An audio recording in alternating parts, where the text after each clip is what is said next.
اللہ الرحمن الرحیم۔ شریعت کے احکام دو طرح کے ہیں۔ کچھ باتیں وہ ہیں کہ شریعت نے ہمیں جن کے کرنے کا حکم ارشاد فرمایا، اور اسی طرح کچھ احکامات وہ ہیں جن سے ہمیں منع فرمایا۔ شریعت نے ہمیں جن چیزوں کے کرنے کا حکم ارشاد فرمایا ان کی بنیادی طور پر 5 قسمیں ہیں۔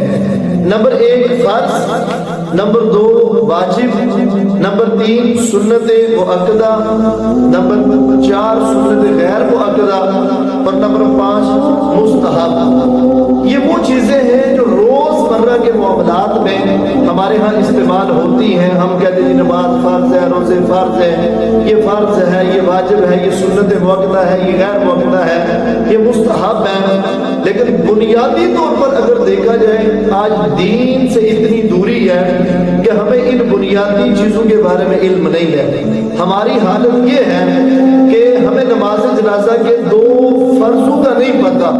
حیران ہوں کہ تعلیم و ترقی میں ہے پیچھے، جس قوم کا آغاز ہی اقرا سے ہوا تھا۔ تو اس مختصر سے درس میں ہم نے شریعت نے جن چیزوں کا حکم ارشاد فرمایا ان کی وضاحت، ان کی مثالوں سے ہم وضاحت سیکھیں گے۔ پہلی چیز جس کے بارے میں شریعت نے ہمیں کرنے کا حکم ارشاد فرمایا وہ فرض ہے۔ فرض جسے کرنا بہت ضروری ہو، بلا وجہ ایک مرتبہ بھی جان بوجھ کر اس کو چھوڑیں گے تو سخت مجرم ٹھہریں گے، سخت گناہگار ہوں گے۔ مثال کے طور پر جیسے کہ سچ بولنا یہ فرض ہے، یہ ضروری ہے۔ اخلاص کے ساتھ کام کرنا، کوئی بھی کام آپ کر رہے ہیں اس کے اندر اللہ تعالیٰ کی رضا، اس کے محبوب کی رضا، یہ از حد ضروری ہے۔ اور اسی طرح ضروری عقائد اور مسائل کا علم سیکھنا، جس طرح نماز پڑھنا فرض ہے بالکل اسی طرح نماز کے متعلق سیکھنا بھی فرض ہے۔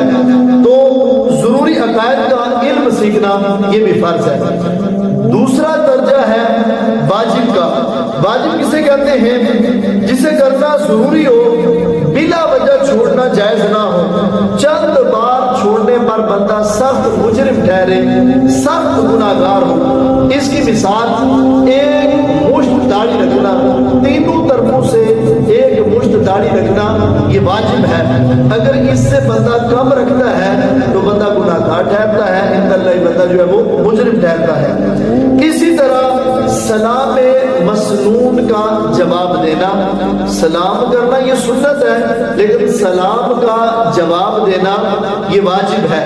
اور اسی طرح چھینک کا جواب دینا، جبکہ چھینک کہنے والا کہ الحمدللہ تو اس کے جواب میں یرحمک اللہ کہنا یہ واجب ہے۔ اسے واجب ماننے سے انکار کرنے والا کافر تو نہیں ہوتا لیکن وہ بندہ گمراہ ہوتا ہے، یعنی بڑی جماعت سے نکل جاتا ہے۔ فرض کا معاملہ ہم نے یہ پڑھا تھا کہ فرض کا انکار کرنے والا بندہ دائرہ اسلام سے خارج ہو جاتا ہے۔ شریعت نے جن چیزوں کا ہمیں حکم ارشاد فرمایا اس کا تیسرا درجہ ہے سنت مؤکدہ۔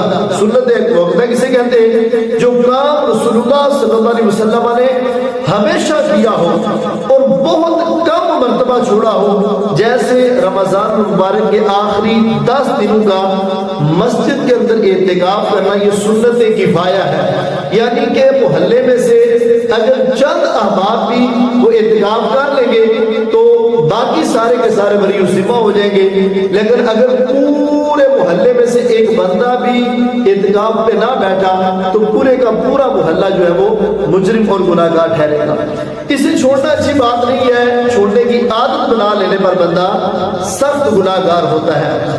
نمبر 4 سنت غیر مؤکدہ کسے کہتے ہیں؟ شریعت نے ہمیں جن چیزوں کا حکم ارشاد فرمایا ان میں سے چوتھا درجہ ہے سنت غیر مؤکدہ۔ شریعت نے جسے کرنے کا حکم دیا ہو اور چھوڑنے کو پسند نہ کیا ہو، اٹھنے، بیٹھنے، سونے، جاگنے، لباس وغیرہ سے متعلق محبوب علیہ السلام کی تمام سنتیں یہ سنت غیر مؤکدہ ہے۔ ان کے کرنے پر اللہ تعالیٰ کے ہم بہترین اجر ہے اور نہ کرنے پر جو ہے وہ بندہ گناہگار نہیں ہوتا، لیکن عادت اگر کوئی بندہ بنا لیتا ہے تو وہ عند اللہ جو ہے وہ ناپسندیدہ عمل ہے۔ اور نمبر 5 شریعت نے ہمیں جن چیزوں کا حکم ارشاد فرمایا ان میں سے 5واں درجہ ہے مستحب، یعنی جسے شریعت نے پسند کیا ہو، مثلا مٹی کے برتن استعمال کرنا، ہر وقت باوضو رہنا وغیرہ۔ تو یہ شریعت کے 5 درجے تھے جس کے کرنے کا ہمیں حکم ارشاد فرمایا گیا۔ یہ قسمیں 5 ہیں، ہر ایک قسم کے آگے بھی بہت ساری چیزیں آ جاتی ہیں، تو یہ ان چیزوں کی وضاحت ہے۔ شریعت نے ہمیں جن چیزوں کے کرنے کا حکم ارشاد فرمایا، ٹھیک ہے۔